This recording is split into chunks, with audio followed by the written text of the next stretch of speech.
आम आसी पहुंचीचु गोपाल सागर अमरेंद्र दास जे कि विजु जनता दल दीर्घ 25 वर्ष हेब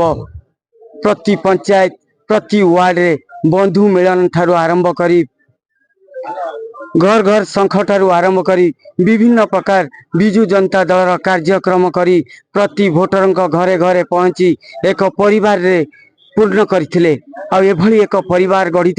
जेउठी सुनिबो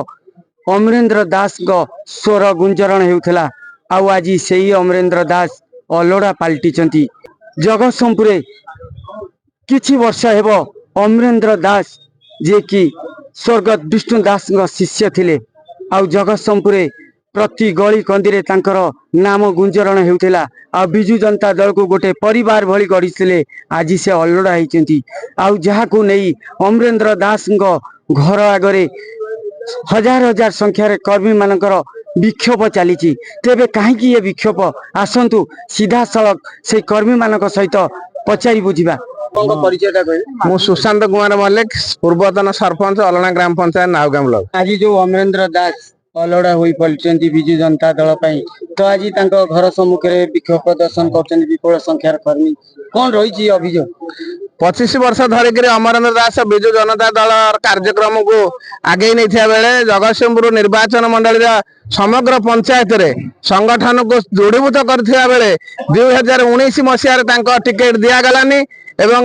दलर सुप्रीमो कथा देइथिले कथा देइसी आज तांकर कथा को भांगी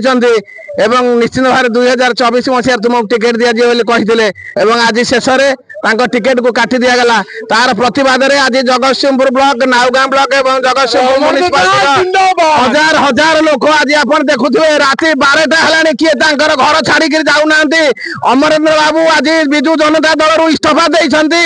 एवं भुवनेश्वर फेरुछंती। ए जनसाधारण अपेक्षा करछंती तांकर प्रिय नेता आसीबे एवं सामग्रिक भाव रे जहा निष्पत्ति नेबे आगामी 2024 जून 1 तारिख जो निर्वाचन हम से जगतसिंहपुर निर्वाचन मंडल अमरेंद्र दास प्रार्थी पत्र दाखल करेंगे एवं जगतसिंहपुर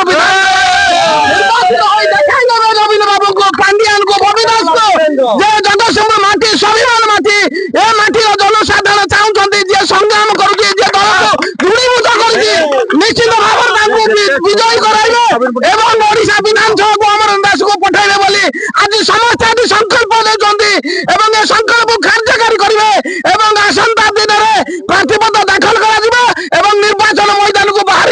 देखू नवीन बाबू संख्या चिन्ह यदि किभली भाव में निर्वाचन प्रचार कर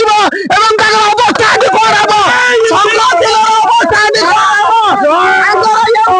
विधायक प्रार्थी यदि माटी धूली करेंगे विजु जनता दल विजु जनता दल अवस्था यदि धूली दूषर हम जगतसिंहपुर प्रत्याख्यान करेंगे यही निष्पत्ति नहीं आम रोचु। जय अमरेंद्र दास जय जगतसिंहपुर।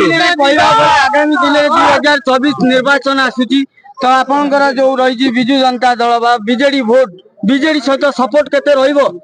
बीजेडी प्रार्थी एठी जे हेइछन्ती प्रशांत मुदुली तांको संगरे कोनोसे विजु जनता दलर कर्मी रहिबे नाही समस्त निष्पत्ति नैछन्ती अमरेंद्र दास 25 वर्ष धरि एठी संगठन निजर भविष्य को उत्सर्गीकृत करछन्ती दल पई निजर जन्मदाता पिता माता देखि पारले पुआ ओडिशा विधानसभा को जीवो समाने ऊपर रहि के देखुछन्ती जे हम शक्ति दउछन्ती मो पुआ लड़िबो एवं ओडिशा विधानसभा को जीवो जा हम देखि पारलुनी सेटा जगतसिंहपुर वासी देखिबे यार एई शपथ लेकिरी आज हमें निर्वाचन मैदान को लेबू। तो तेबे आसंतु आमे आउ जने भाई अछन्ती मध्य तांको सहित आमे सीधा सड़क कथा हेबा। तो भाई आपन परिचय को मो ना आज्ञा उल्लास चंद जगतसिंहपुर म्युनिसिपालिटी 21 नंबर वार्ड रो आपण ये जो अमरेंद्र दास को घर आगे राति आसी हेलानी निर्जन बा ये समय रे काहे के एकत्रित होइछन्ती आमे अमरेंद्र दास सहित जगतसिंहपुर माने कॉलेज समय ठारू जगतसिंहपुर रे आमे अमरेंद्र दास सहित अछु कोन पय अछु ना अमरेंद्र दास जने हेले निष्ठापर आउ स्वार्थवादी नुह से माटी पे और स्वाभिमान लड़ी आसछन्ती आज पर्यंत जेबे भी लड़ी से स्वाभिमान और विष्णु दास सहित अमरेंद्र दास रही सब बेले आ माटी रही किंतु आज जो 2019 निर्वाचन रे तांकू କୁହାଯାଇଥିଲା କି ତମକୁ ଥଇଥାନ କରାଯିବ ଆଉ ତାଙ୍କୁ କାଜୁ ନିଗମ ଅଧ୍ୟକ୍ଷ ପାଇଁ ଦିଆଯାଇଥିଲା କାଜୁ ନିଗମ ଦିଆଯାଇଥିଲା। ତାପରେ 2024 ପାଇଁ କହିଥିଲେ କି ତୁମକୁ ଥଇଥାନ କରାଯିବ ଦେଖାଯିବ, କିନ୍ତୁ ତାପରେ ଆଜି ପର୍ଯ୍ୟନ୍ତ ଆଜି ଯୋଉ ନିଷ୍ପତ୍ତି ନିଆଗଲା এই ନିଷ୍ପତ୍ତିରେ ଜଗତସିଂହପୁରର ମାଟିର ସମସ୍ତ ଜନସାଧାରଣ ମାନେ ସମସ୍ତେ ଦୁଃଖ ଆଉ ଏଇ ଦୁଃଖରେ ଭାଙ୍ଗି ପଡିଛନ୍ତି ଯେ ଜଗତସିଂହପୁର ପାଇଁ ଅମରେନ୍ଦ୍ର ଦାସ ଲଢନ୍ତୁ ଆଉ ଜଗତସିଂହପୁର ମାଟି ପାଇଁ ଲଢନ୍ତୁ। ଏ ଲଢେଇ ଯୋଉ ହବ ଜଗତସିଂହପୁର ମାଟି ପାଇଁ ଅମରେନ୍ଦ୍ର ଦାସ ଲଢିବେ, ଜଗତସିଂହପୁର ମାଟି ପାଇଁ ଲଢିବେ। ଆଜି କହିବେ କି ଯେତେବେଳେ ଅମରେନ୍ଦ୍ର ଦାସ ଯେ କି ଦିନେ प्रति घर प्रति ग्राम प्रति वार्ड रे बंधु मिलन ठारू आरंभ करी प्रिय पात्र हो पारि प्रति लोकंकर किंतु आज तांको प्रतिश्रुति देई प्रतारणा करा जायनी तो प्रतारणा करा जायछि जे कि अमरेंद्र दास जे कि दल को निजर परिवार भावुले समस्त लोक को निजर भावुले समस्त कहती गोटे कथा कहती जे कि मोर शंख चिन्ह आम विजु परिवार आज भी सकाळे से निजे ही जगतसिंहपुर जिलार जो आम वर्ष आज होता से निजे आज से उद्घाटन कर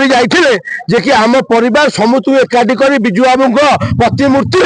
फूलमाल अर्पण कर नवीन निवास जाते नवीन निवास किसी खुशी खबर आने किंतु सेठी किसी दलाल टंकार प्रलोभन जे कि विजय टिकेट को बिक्री निडर को जे कि साधारण लोक सब गोटे कथा कहती जगतसिंहपुर नाउगाँवासी हो मो परिवार मुझे लड़ाई करुच्ची जगतसिंहपुर माटी लड़ुची मोर लड़ाई केवल मो जगतसिंहपुर माटी आज जे कि टंकार प्रलोभन जे कि बीजेडी दल बिक्री से कथा से जानी नथिले आज जो एकत्रित होइचंदी आगामी दिन रे समय कोन करिए बोली समस्त निष्पत्ति नैचंती जगतसिंहपुर माटीरू अमरेंद्र दास को विधायक करी भुवनेश्वर विधानसभा को पठा बीजेडी इस्तफा देगी भाई 20,000 ऊर्ध लोक समस्ते समस्ते अमरेंद्र दास अच्छा अमरेंद्र समस्त निष्पत्ति अमरेंद्र दास विधायक रूप देखा जगतसिंहपुर माटीर अमरेंद्र दास को विधायक रूप देखिए जगतसिंहपुर माटी अनाई बस तो यही थिला हम अमरेंद्र दास को घर सम्मुख रे कर्मी मानकर विक्षोभ थिला आ कर्मी मानकर जो आक्रोश अछि आगामी 2024 निर्वाचन पूर्वरु समूहे 20 रु 30,000 वोटर बीजेडी रु इस्तीफा देबे आ बीजेडी को एठी बाजी मात करे देबेनी बीजेडी को 2024 निर्वाचन किभली हेउची आ किभली चालुची जो विधायक प्रशांत कुमार मुदुली को बाछिचंती तांकर प्रभाव किभली रहउची जगतसिंहपुर संग्राम किशोर पटनायक एम मीडिया 24।